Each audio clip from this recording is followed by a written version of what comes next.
While the content has been slow while we're waiting for patch 10.2, I know that there are some players wondering if right now is a good or a bad time to come back to WoW. I think that right now, in the next few weeks, is the perfect time to get ready for the new raid and all the new content coming in 10.2. If you guys want 7 reasons why you should come back to WoW for patch 10.1.7, then keep watching and I'll tell you why. The first and main reason why my subscription is still active right now is because of the leveling speeds that are achievable. First, I will explain the new Dream Surges events and how they work so that you guys can understand how they can be used for faster leveling. So Dream Surges are a zone-wide event which last a week and rotate between the different dragonflight zones. The zones will have a flat 25% EXP increase from all sources for players leveling. There will be a Waking Dreams portal every 30 minutes that will require a large amount of players to complete. If you go to the Dream Surge icon on your map, you will be able to find an NPC that can allow you to vote on the next buff for the whole zone, affecting every player until the next Dream Surge. There's also an NPC where you can buy item level 415 gear, but it is soulbound. You can also use the same currency to buy a Worm's Shadowflame crest. All of this gear is soulbound, but there's another NPC where you can buy a mount, a bunch of toys, or 402 account bound gear that you can send to any of your alts and can also then be upgraded.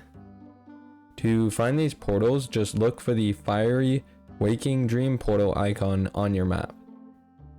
There are tons of different buffs that range from increased damage, a cheat death mechanic, a companion that helps you in battle, and even an additional 50% increase to XP gains. This and the 25% buff can be stacked with one another, and that'll make your leveling way faster than it should be. That's 75% just for being in the zone. The other parts of this event will be minor Waking Dream portals for small groups and maybe solo players, but I probably wouldn't really recommend trying to do them solo. And all the rare mobs in the zone will have more health, new abilities, but give extra rewards for the extra challenge. So with the increased XP gains, I would probably recommend trying to kill them, but like with the minor Waking Dream portals, I don't know if you'll be able to solo them, so you might need to find a few players to help you out. The other way to increase our leveling speeds is via the upcoming time walking event. This event will have 5 weeks of time walking. The weekly quest also offers heroic Aberrus loot, and you can even earn a mount for the event this time around. This event starts on September 26th. Every time you complete a time walking dungeon, you will get another stack of the buff Knowledge of Timeways. Basically, it increases your experience by 5%, and completing another time walking dungeon will increase the effect and extend its duration up to 4 applications, and it'll then transform into Mastery of the Timeways, which will increase the EXP buff to 30%. For the mount, if you get this buff for all 5 weeks of the event, you will get a meta achievement and the mount that you see on screen. For the purpose of leveling, even if this event starts and you do 10 time walking dungeons, which you can do starting at level 30, and you just spam time walking dungeons, then when you reach level 60, you will still have this buff for a few hours, and you can also then use the Dream Surges to absolutely destroy dragonflight leveling. The leveling speed it'll be insane. If all goes well, you could have a 105% EXP increase in a dragonflight zone.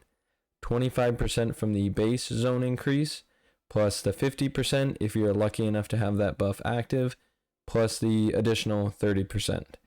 So yeah, I don't think it gets much better than this. The next reason is something that actually might be pretty important to mount collectors or people that like to do lots of events around the world, and those are to make sure to get your dungeon portals. If you didn't know, if you complete a plus 20 mythic dungeon in time, you will get a portal for that dungeon on that specific character, as long as we know, forever. This season is perfect for this, as 3 out of the 8 dungeons have a mount drop.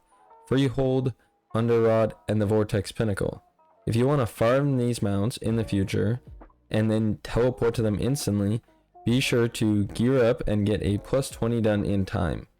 Given a few weeks, this actually isn't too difficult to do for pretty much any player. I actually did a guide where I went from 0 to Keystone Master and then Keystone Hero, and during that challenge I was doing very high keys, around 18, 19, so with a few weeks of preparation at most, you can definitely get all plus 20s done.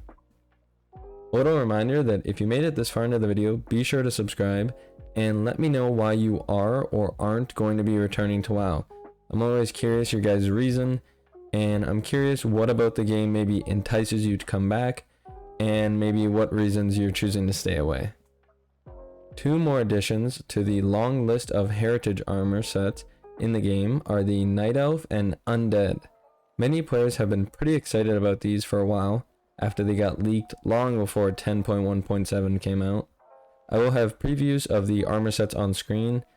I haven't completed either of these questlines yet, but I do have plans to, and I have done many of them for the allied races and a few of the older races. Usually these questlines take around 30 minutes, maybe an hour, give or take, to complete. And if you enjoy the lore and storyline, then they will definitely have some value to you. They do require your character to be at least level 50 or above as a Night Elf or Undead, and I will leave a link in the description to a walkthrough for both heritage armor sets, so check that out if you're a little bit lost or you want some help. Even more customizations are coming to the game for the Undead, Night Elf, and Draenei via skin colors and tattoos. The most historically significant and cool, in my opinion, being the Manta Ray Eridar skin color for the Draenei. If you don't know, these are the red Draenei that are part of the Burning Legion. Once again, if you want to complete the questline to unlock this skin variant, then check out the link in the description to a Wowhead guide. A few small updates are rumored to be coming to the holiday events that are arriving soon. A new dragon riding cosmetic armor set for Hallow's End, and the same for Brewfest. There's also been some changes to Hallow's End, with making the boss harder and hopefully changing up some of the mechanics to just make the fight a little bit more interesting and fresh. The last reason I want to cover for why you should come back to WoW for patch 10.1.7 is that plugging actually just got easier. With the new ping system, you can now communicate way easier with the click of a button. You can ask players to attack and focus certain mobs, a warning for dangerous mechanics or things to avoid, or tell them you are on their way, or even ask for assistance. This is way easier than having to type in chat, especially because people might not know what you mean.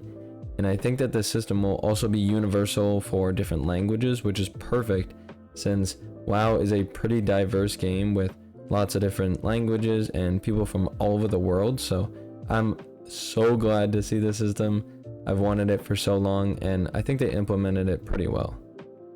As always, thank you guys very much for watching today's video. Be sure to subscribe and like if you enjoyed, and I'll see you guys next time, and I hope you have a fantastic day.